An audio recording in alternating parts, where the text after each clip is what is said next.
बाज़ औक़ात हम देखते हैं कि तलाक होने या किसी एक के इस दुनिया से रुखसत होने के बाद बच्चों की जो जिम्मेदारी होती है दोनों में से किसी एक के कंधे पर पड़ जाती है। वो माँ भी हो सकती है, वो बाप भी हो सकता है। और हमारे माशरे में सिंगल पेरेंटिंग के ज़्यादातर केसेस में ये जिम्मेदारी माँ को निभाते हुए हम सब ने देखा है। वाहिद वालिदैन की ज़ेरे सरपरस्ती पलने वाले जो बच्चों को मुख्तलिफ किस्म के चैलेंजेस का सामना करना पड़ रहा होता है। ना सिर्फ बच्चों को बल्कि हमने देखा है कि वालिदैन को भी इस किस्म के चैलेंजेस का सामना रहता है, जो इंसानी शख्सियत पर गहरे असरात भी मुरतब करता है। तो हमारे माशरे में सिंगल पेरेंटिंग कितना मुश्किल काम है, ऐसे वालिदैन और बच्चों को किन मसाइल का सामना रहता है, इस पर आज हम बात करेंगे।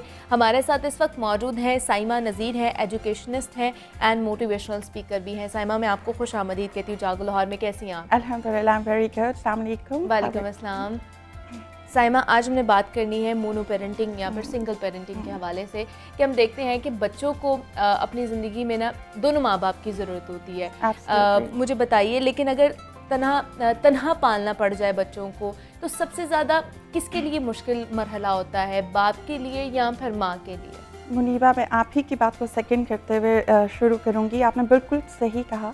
आई थिंक आइडियली अगर देखा जाए तो एक बच्चे की प्रॉपर निगहदाश्त और परवरिश के लिए दोनों पेरेंट्स का होना बहुत ज़रूरी है। और इस प्लेटफॉर्म पे मैं ये बात ज़रूर इसलिए भी कहना चाह रही हूँ क्योंकि आजकल हम ऐसे बहुत से लोग देख रहे हैं जो बहुत इंस्पायरिंग फिगर्स भी हमें ऐसे नज़र आ रहे हैं एज सिंगल पेरेंट्स। बट मैं ये एक मैसेज देना चाहती हूँ आजकल के young parents, both fathers and mothers को, कि ये बेहतरीन सिचुएशन वही है जहाँ पर दोनों पेरेंट्स मिलकर इस रिलेशनशिप को ग्रो करें और उनके बच्चे परवरिश दोनों के साथ पाएं। बट अगर ऐसी सिचुएशन आ जाए जहाँ पर ये दोनों का होना बच्चे के लिए पॉजिटिवली हेल्प करने के बजाय उसके लिए एक टॉर्चरस एनवायरनमेंट या कोई अब्यूसिव किसी भी तरह का एनवायरनमेंट बन रहा हो, तो फिर डेफिनेटली बच्चे की परवरिश बेहतर करने के लिए ये स्टेप लेना पड़ता है। In that case I would say, coming back to your question, I think दोनों पेरेंट्स को वही सब चैलेंजेस फेस करने पड़ते हैं। डिपेंड करता है असल में होता क्या है कि चाहे फादर हो चाहे मदर हो, और आपने बिल्कुल सही कहा है, आमतौर पे मदर्स को ही देखा जाता है। हाँ। तो if I talk to you from a mother's point of view, तो मुझे लगता है चैलेंज बढ़ जाता है बिकॉज आपको फाइनेंशियल रिस्पॉन्सिबिलिटी, सिक्योरिटी बच्चे की, बीइंग अवेलेबल, दोनों रोल्स जो है ना, किचन में भी और घर के बाहर भी, दोनों रोल्स आपको प्ले करने पड़ते हैं। तो बहुत ज़्यादा स्ट्रेंथ की ज़रूरत है, इमोशनल स्ट्रेंथ की ज़रूरत है, इस सच्चाई, इस हकीकत को एक्सेप्ट करने की ज़रूरत है, और फिर बहुत ज़्यादा मदद की ज़रूरत है। आई थिंक सबसे पहले अल्लाह ताला से अपनी सिचुएशन को आप एक्सेप्ट कर लें कि अब जो भी हो गया है वो है, और अगर हम जितना जल्दी इसको एक्सेप्ट कर लेंगे हम बच्चे के लिए और अपने लिए बेहतर सोच सकेंगे। तो आई थिंक चैलेंज दोनों के लिए इक्वली है। लेकिन साइमा, मैं ये पूछना चाहूँगी, हमारी सोसाइटी में जैसे आपने भी कहा कि हम लोग इसको एक बहुत फेमस हो चुका है सिंगल पेरेंटिंग, हम बड़ी शायद आसानी से बच्चों को पाल लेंगे, उनकी परवरिश कर लेंगे। क्यों ये जो माइंडसेट है ये बढ़ता जा रहा है, इसका रुझान क्यों बढ़ता जा रहा है? अच्छा, मुझे लगता है मुनीबा कि एक तो आई एग्री कि अगर इस चीज़ को एक्सेप्ट किया जा रहा है कि अगर ज़रूरत पड़ जाए तो किया जा सकता है, I would second that too. However मैं इसको इंडोर्स नहीं करूँगी कि इतना आसान है कि आप अपने रिलेशनशिप में इन्वेस्ट करना छोड़ दें। आई थिंक रुझान बढ़ने की एक वजह ये भी है कि बहुत सारे लोगों में देखिए, इसके प्लस भी है, एक नेगेटिव भी है और पॉजिटिव भी है। नेगेटिव ये है कि मुझे लगता है कि अगर खुदा न खास्ता ऐसा हो कि हम इसको सीरियस ना लें रिलेशनशिप को, और हम इसमें कॉम्प्रोमाइज़ या एडजस्टमेंट या इन्वेस्टमेंट का मतलब है इमोशनल भी, टाइम की भी इन्वेस्टमेंट भी, एक दूसरे को समझने की भरपूर कोशिश की जाए पहले, और बेहतरीन सिचुएशन यही है। बट अगर ऐसा बिल्कुल किसी सूरत मुमकिन ना हो तो फिर ये स्टेप लिया जा सकता है, दीन इजाज़त भी देता है, और कभी कभार तो ना चाहते हुए भी आपके ऊपर ये एक जिम्मेदारी पड़ जाती है। और आई थिंक इसकी वजह यही है। मगर at the same time I think जितने हम अपॉर्चुनिटीज़ देख रहे हैं विमेन के लिए, पहले क्या होता था कि अगर आपको ये लगे कि रिलेशनशिप टूट गया है और एक माँ को बच्चे संभालने पड़ गए हैं, तो वो इस ब्लेम से ही नहीं निकल सकती थी कि ज़रूर इसका कोई कसूर होगा, और वो बेचारी इस टर्मोइल से ही नहीं निकल पाती थी, तो वो बच्चों को क्या देखती। बट आई थिंक दुनिया को आप कभी खुश नहीं कर सकते, बट आपको खुद ज़रूर इस बात की तसल्ली होनी चाहिए कि आपने अपनी पूरा रोल प्ले किया है उस चीज़ को बेहतरीन करने के लिए। अगर ऐसा नहीं हुआ तो डेफिनेटली एक बच्चा जो इस दुनिया में आया है उसकी जिम्मेदारी किसी को तो उठानी है। बिल्कुल ऐसे ही है। And I think hats off to those mothers जो इस जिम्मेदारी को बहुत बखूबी उठा रही हैं। वो बहुत ग्रेसफुली, बहुत डिग्निटी के साथ, बहुत रिस्पेक्टेबल मैनर में अपने बच्चे की फाइनेंशियल नीड्स, अपने बच्चे की फिजिकल नीड्स, उसका खाना पीना, पढ़ाई, उसकी रहन सहन, उसकी खुशी, उसका मुस्कुराना, हर चीज़ की जिम्मेदारी उठाई हुई है।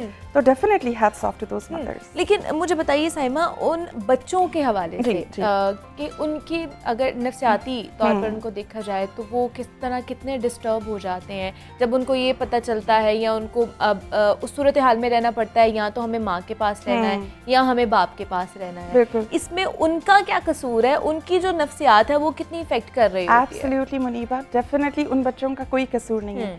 Hence I would say कि अगर ये स्टेप लेना पड़ भी जाए तो आप अपना और फादर और मदर अपने पर्सनल इंटरेस्ट, अपनी ईगोज और अपने ग्रजेस को साइड पे रख दें और उस बच्चे के लिए सोचें कि उसके लिए क्या बेहतर है। अगर उनको अलहदा होना पड़ ही रहा है तो उसमें भी बच्चे की प्रायोरिटी उसकी साइकोलॉजिकल, उसकी emotional health should come first. और क्या उसके लिए बेहतर है, और अच्छे मुहज़्ज़ब तरीके से आप ये डिसीजन ले सकते हैं जिसमें बच्चे की आइंदा आने वाली ज़िंदगी पे कोई मनफी असरात ना हो। क्योंकि आपने तो अपनी ज़िंदगी में जो किया है समहाउ आप उसके लिए रिस्पॉन्सिबल हैं, वो आपका अपना डिसीजन था, बट बच्चे का डेफिनेटली नहीं था। तो उसको आप अच्छे तरीके से आप ये फैसला करें जिसमें बच्चे के ऊपर कम से कम इमोशन, ना चाहते भी हुए भी आप कुछ भी नहीं कहेंगे तो बच्चा एक फेज से तो गुजर ही रहा है बहरहाल।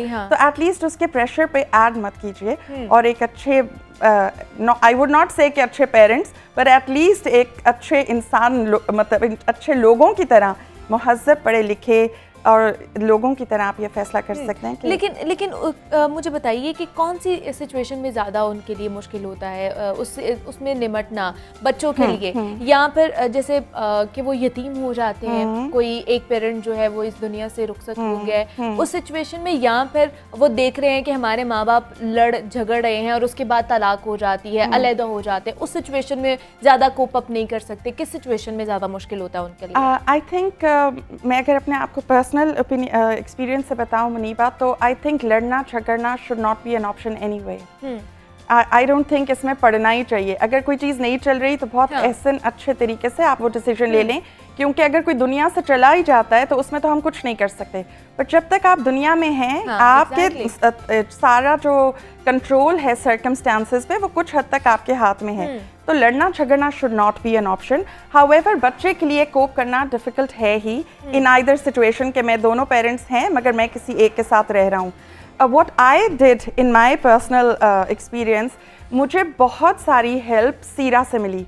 आप बच्चों को बहुत सारी स्टोरीज बताते हैं सुपर हीरोज़ की एंड प्रॉफिट्स की, तो मुझे लगा कि अल्लाह ताला ने बहुत सही वक्त पर मुझे ये बात मेरे दिमाग में डाल दी कि मैं ये बात अपने बेटे के ऊपर कैसे ब्रेक करूं।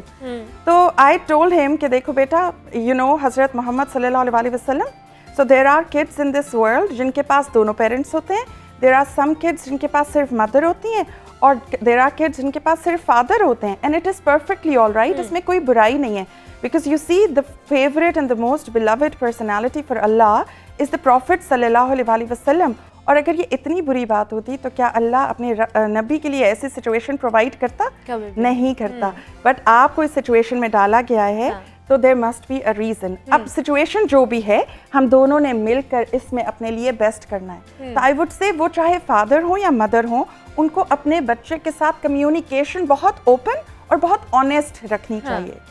I think honesty is the only की कि बच्चे को, और अनड्यू प्रेशर उस पर मत दें। ऑफ कोर्स वो जिस एज में है उनको हर स्टेप पर ही एक एक बात बताई जाए, उनको अपने बिला वजह के झगड़ों में इन्वॉल्व ना किया जाए और एक दूसरे के बारे में बुरा बोलकर बिला वजह उनको परेशान ना किया जाए, बट सच्चाई से भी उनको दूर ना रखा जाए। So communication I think would definitely help.